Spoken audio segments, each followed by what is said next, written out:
સહજાત્મ સ્વરૂપ પરમ ગુરુ કે પ્રત્યક્ષ સદગુરુ સમ નહીં પરોક્ષ જીન ઉપકાર એવો લક્ષ્ય થયા વિના ઉગેના આત્મવિચાર. આ અંગે તમારો પ્રશ્ન છે. આત્મસિદ્ધિ શાસ્ત્રની આ 11મી ગાથા છે.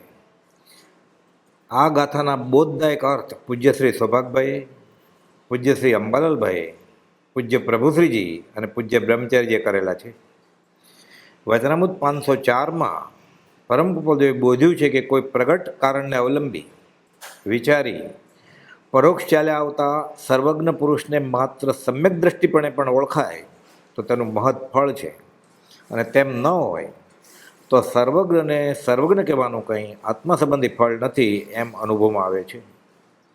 આગળ એમ પણ બોધ્યું કે પ્રત્યક્ષ સર્વજ્ઞ પુરુષને પણ કોઈ કારણે વિચારે અવલંબને સમ્યક દ્રષ્ટિ સ્વરૂપપણે પણ ન જાણ્યા હોય તો તેનું આત્મ પ્રત્યય ફળ નથી. પરમાર્થથી તેની સેવા અસેવાથી જીવને કંઈ જાતિ ભેદ થતો નથી, માટે તે કંઈ સફળ કારણ રૂપે જ્ઞાની પુરુષે સ્વીકારી નથી એમ જણાય છે. અને સત્પુરુષને સત્પુરુષ તરીકે ઓળખી લે તો તેનું કેટલું મહત્ફળ હોય, અહીં એ મર્મ છે. વચનામૃત 527માં આ અંગે કૃપાલદેવે માર્મિક પ્રશ્ન પૂછ્યો છે કે શ્રી મહાવીર સ્વામીથી હાલનું જૈન શાસન પ્રવર્ત્યું છે, તેઓ વધારે ઉપકારી કે પ્રત્યક્ષ હિતમાં પ્રેરનાર અને અહિતથી નિવારનાર એવા અધ્યાત્મમૂર્તિ સદગુરુ વધારે ઉપકારી? તે પ્રશ્ન મૂળમાં માકુભાઈ તરફથી આવેલ છે. માકુભાઈ એટલે માણેકચંદ ઘેલાભાઈ તરફથી આવેલ છે. પરમ કૃપાલદેવ સમજ આપે છે કે અત્રે એટલો વિચાર રહે છે કે મહાવીર સ્વામી સર્વજ્ઞ છે અને પ્રત્યક્ષ પુરુષ આત્મજ્ઞ સમ્યક દ્રષ્ટિ છે. અર્થાત મહાવીર સ્વામી વિશેષ ગુણ સ્થાનકે વર્તતા એવા હતા. મહાવીર સ્વામીની પ્રતિમાની વર્તમાનનો ભક્તિ કરે તેટલા જ ભાવથી પ્રત્યક્ષ સદગુરુની ભક્તિ કરે, એ બેમાં હિત યોગ્ય વિશેષ કોણ કહેવા યોગ્ય છે? આ મુજબનો પ્રશ્ન પરમ કૃપાલદેવે સૌભાગભાઈ અને ડુંગરસિંહ ગોસડાને પાઠવ્યો અને બંનેને વિચાર કરી સવિસ્તાર જવાબ આપવા કહે છે. સહજાત્મ સ્વરૂપ પરમ ગુરુ. સહજાત્મ સ્વરૂપ પરમ ગુરુ 11મી કડી. આ તો બહુ ગહન સિદ્ધાંત છે અધ્યાત્મનો. જૈન જયંતરમાં આ બધાને માન્ય છે કે પ્રત્યક્ષ સદગુરુ સમ નહીં પરોક્ષ જીન ઉપકાર એવો લક્ષ્ય થયા વિના ઉગેના આત્મવિચાર. પ્રત્યક્ષ સદગુરુ જેવો મારા પર પરોક્ષ એવા જીનેશ્વરોએ પણ ઉપકાર નથી કર્યો, આવો લક્ષ્ય નહીં બંધાય ત્યાં સુધી એને સંકેત કે ક્ષયિક સંકેત કેવળ જ્ઞાન નહીં, આત્માનો વિચાર જ નહીં ઉગે. જ્યાં સુધી જીવને પૂર્વકાળે થઈ ગયેલા એવા જીનની વાત ઉપર જ લક્ષ્ય રહ્યા કરે કે શાસ્ત્રમાં આમ લખ્યું છે, જીને આમ કહ્યું છે, પણ જે સત્પુરુષ છે એને નથી ખબર કે જીને શું કહ્યું છે. એ તો જીન મહાવીર સ્વામી સાથે જ ફરેલા, અને તેનો ઉપકાર કયા કરે? કોનો? પરોક્ષનો. જ્યાં સુધી જીવને પૂર્વકાળે થઈ ગયેલા એવા જીનની વાત પર જ લક્ષ્ય રહ્યા કરે અને તેનો ઉપકાર કયા કરે? અને જેની પ્રત્યક્ષ આત્મભ્રાંતિનું અને જેથી પ્રત્યક્ષ આત્મભ્રાંતિનું સમાધાન થાય એવા સદગુરુનો સમાગમ પ્રાપ્ત થયો હોય તેમાં પરોક્ષ જીનોના વચન કરતાં મોટો ઉપકાર સમાયો છે. તેમ જે ન જાણે તેને આત્મવિચાર જ ઉત્પન્ન ન થાય. ભારે વાક્ય મૂક્યું છે અહીંયા. એ સાધક નહીં, એ પાત્ર નહીં, અને આત્માનો વિચાર જ નહીં ઉગે એટલે એને અધ્યાત્મ માર્ગમાં પ્રવેશ જ નથી. સદગુરુના યોગ વિના સતદેવ અને સદધર્મનું સ્વરૂપ સમજાવવું મુશ્કેલ હોવાથી સદગુરુ મળે તો સતદેવ કોણ અને સતધર્મ શું એ સમજાવે.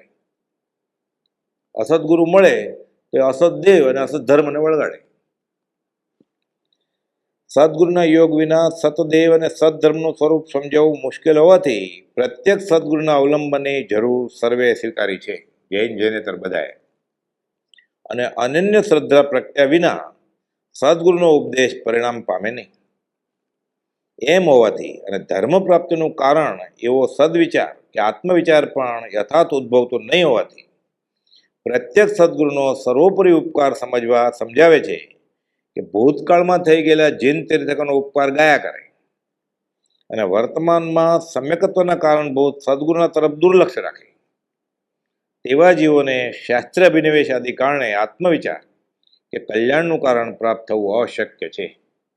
દુઃશક્ય નહીં, અશક્ય જ છે, થાય જ નહીં. સર્વજ્ઞને પણ સમ્યક દ્રષ્ટિપણે ઓળખાય તો સફળ છે. મહાવીર મહાવીર કર્યા કરે અને મહાવીરને ઓળખે નહીં તો આત્મ પ્રત્યે લાભ કેવી રીતે થાય? વચનામૃત 504માં ગોપાલદેવે સમજાવ્યું છે.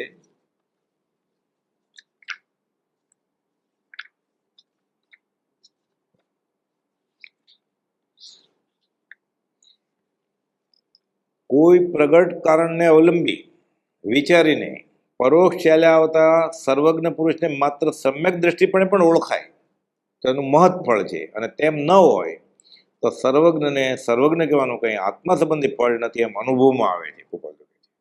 આગળ હજી સમજણ આપે છે કે પ્રત્યેક સર્વજ્ઞ પુરુષને પણ કોઈ કારણે વિચારે અવલંબને સમ્યક દ્રષ્ટિ સ્વરૂપણે પણ ન જાણ્યા હોય તો તેનું આત્મ પ્રત્યે ફળ નથી.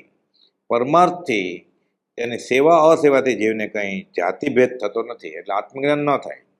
માટે તે કંઈ સફળ કારણ રૂપે જ્ઞાની પુરુષે સ્વીકારી નથી એમ જણાય છે. એટલે મહાવીર મહાવીર કરે અને મહાવીરને સમ્યક દ્રષ્ટિ તરીકે પણ ન ઓળખે તો આત્માર્થે લાભ થાય નહીં. જીન પ્રવચન દુર્ગમ્યતા થાકે અતિમતિમાન અવલંબન શ્રી સદગુરુ સુગમ અને સુખાણ.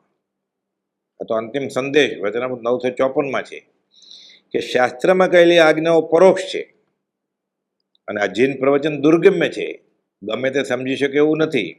થાકે અતિમતિમાન, બહુ બુદ્ધિશાળી હોય ને અને સત્પુરુષનો આશ્રિત ન હોય તો વધારે થાકે. ઓછી બુદ્ધિવાળો ઓછું થાકે, જાજી બુદ્ધિવાળો જાજુ થાકે. થાકે અતિમતિમાન અવલંબન શ્રી સદગુરુ સુગમ અને સુખ. અને તે જીવને અધિકારી થવા માટે કહી છે. શું? શાસ્ત્રમાં કહેલી આજ્ઞાઓ જે છે એ પરોક્ષ છે અને જીવને અધિકારી થવા માટે કહી છે. નકશો છે ખાલી મંજિલે પહોંચવાનો. મોક્ષ થવા માટે જ્ઞાનીની પ્રત્યક્ષ આજ્ઞા આરાધવી જોઈએ.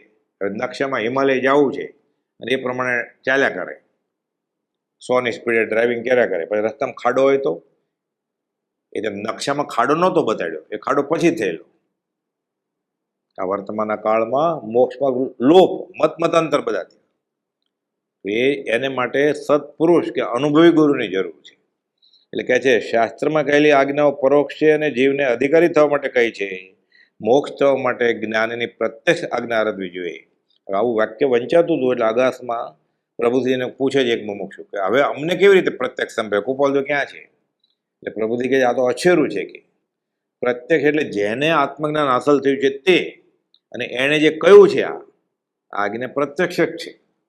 એટલે અત્યારે કુપાલદેવ રૂબરૂમાં પધારે તો આ જ વાત કરવાના છે, નવી વાત કરવાની નથી કાંઈ. પછી આપણે બોલીએ છીએ અહો સત્પુરુષના વચનામૃત મુદ્રા સત સમાગમ, તો વચનામૃતની મુદ્રા તો છે જ.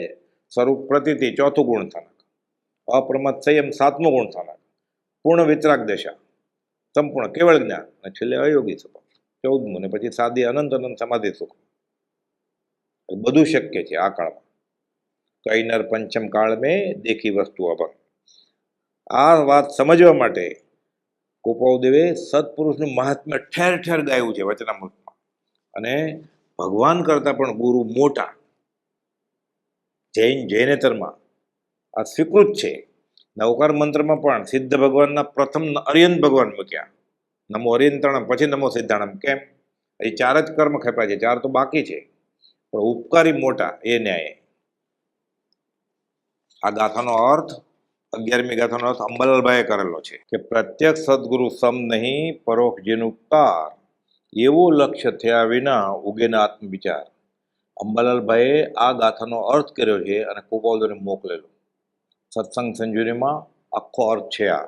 બિંદુમાં સિંધુ જેવો, ગાગરમાં સાગર જેવો.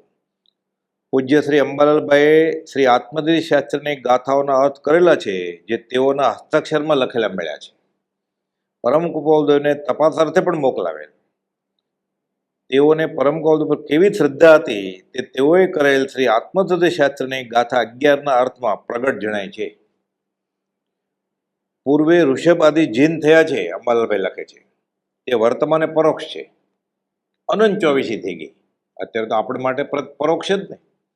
તેઓના વચનનો આશય જેવું પોતાની કલ્પના અનુસાર સમજે તેને શાસ્ત્ર કંઈ રોકી શકે નહીં.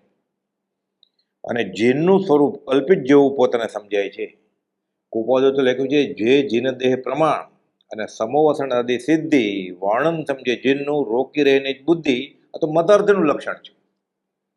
તો જીનનું સાચું સ્વરૂપ શું? વિતરાગતા.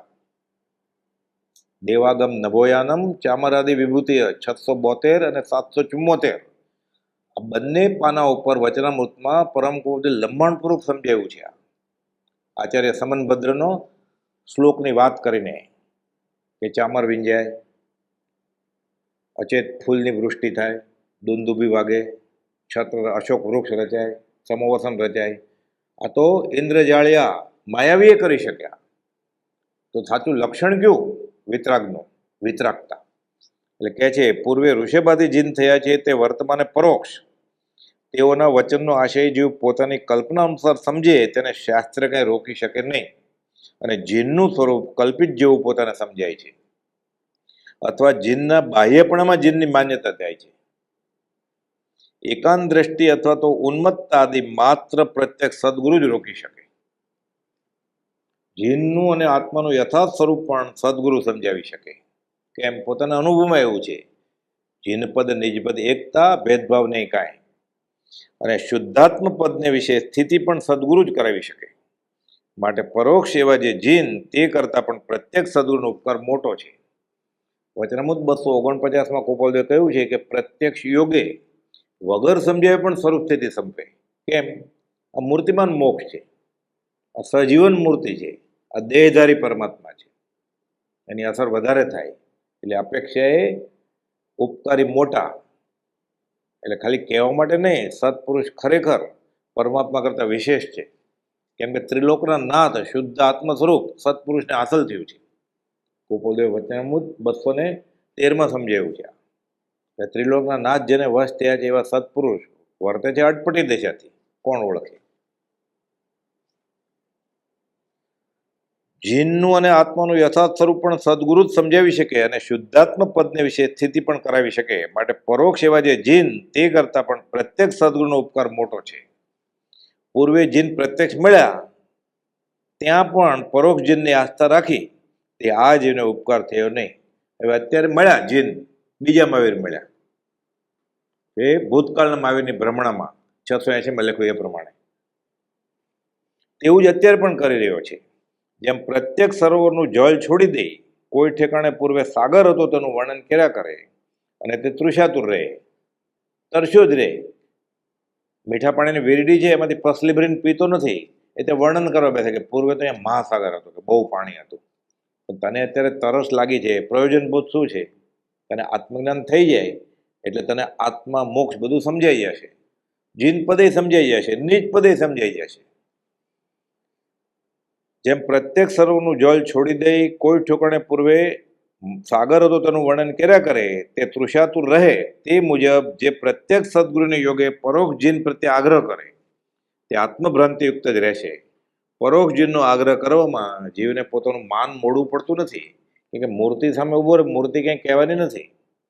સત્પુરુષ કાન ખેંચે અને પોતાની પૂજ્યતા રહે છે. પ્રત્યક્ષ સદગુરુની આજ્ઞાએ વર્તવામાં જીવને પોતાનું માન મોડવું પડે છે. મુક્તિ થઈ જાય, ભક્તિ કરવી પડે, આસન તપાવવું પડે અને પૂજા સત્કારાદી ગાળવા પડે. આગળ ગાથા આવશે, લયું સ્વરૂપનું વૃત્તિનું ગ્રહ્યું વ્રત અભિમાન, ગ્રહે નહીં પરમાર્થને લેવા લૌકિક માન. માન આદિ ગાળવા પડે. પછી આ ઠેકાણે જીનનું કંઈ ન્યૂનપણું કહેવાનો હેતુ નથી. અંબાલાલભાઈ કહે છે અહીં જે પ્રત્યક્ષ સદગુરુને નહીં આરોપ માન વર્તે છે તે જ આત્માર્થને રોકનાર છે અને તે જ આ ગાથાનો મર્મ છે. 6ઠ્ઠી શતકમાં ગુરુને શિષ્ય પૂછ્યું કે હે ભગવાન, તીર્થંકર જેવા બીજા કોઈ ઉપકારી હશે? ઉત્કૃષ્ટ પુણ્યાનુબંધી પૂર્ણ. એટલે આપણને એમ લાગે કે સૌથી વધારે ઉપકારી કોણ? તીર્થંકર. જવાબ છે, ગુરુએ ઉત્તર આપ્યો કે 10 વૈકાલિક સૂત્રમાં એમ કહ્યું છે કે કોઈ મુમુક્ષુ સદગુરુના ઉપદેશથી કેવળ જ્ઞાન પામે અને સદગુરુ હજી છદ્મસ્તપણે હોય તો પણ તે કેવળી સદગુરુનો વિનય વંદન આદિ કરે. કેમ કે તેઓનો મહત ઉપકાર વેદાય છે. કેવળીને નમસ્કાર ન કરે, કેવળી તીર્થંકરને પણ નમસ્કાર ન કરે એવું શાસ્ત્રમાં લખેલું છે. એ કેવળી એવા ભગવાન જે સદગુરુના ઉપદેશથી કેવળ જ્ઞાન થયું, એ સદગુરુ હજી કેવળી નથી થયા, છદ્મસ્ત છે, એનો વિનય કરે. જે કેવળીને નમન ન કરે, જે કેવળી તીર્થંકરને નમન ન કરે, એ કેવળી પોતાના સદગુરુને નમન કરે તો કોણ મોટા? ભગવાન કરતા સદગુરુ મોટા. એટલે કહે છે કે આવા કેવળી સદગુરુનો વિનય વંદન આદિ કરે. કેમ કે તેઓનો મહત ઉપકાર વેદાય છે, ઉપકારી મોટા. જે કેવળી ભગવાન તીર્થંકરને વંદન ન કરે અથવા તો બીજા કેવળીને પણ વંદન ન કરે, તે કેવળી ભગવાન છદ્મસ તેવા પોતાના ઉપકારી ગુરુને વિનય નમસ્કાર કરે. જે સદગુરુ ઉપદેશથી પામ્યો કેવળ જ્ઞાન, ગુરુ રહ્યા છદ્મસ પણ વિનય કરે ભગવાન. આ માર્ગ છે વિનય, અને આ સદગુરુનું આટલું મહાત્મ્ય છે. આવી જ રીતે સૌભાગભાઈ એક પત્રમાં ગોપાલજીને જણાવે છે કે જીવને અનંતકાળથી જન્મ મરણ કેમ નથી ટળતા? તો કે પૂર્વેના જ્ઞાનીને માનવા અને વર્તમાનમાં જ્ઞાની થાય ન માનવા, આવી જે જીવને ગાંઠ પડી ગઈ છે, આ ગાંઠ જ્યાં સુધી છૂટશે નહીં ત્યાં સુધી જીવના જન્મ મરણ છૂટશે નહીં. સહજાત્મ સ્વરૂપ પરમ ગુરુ.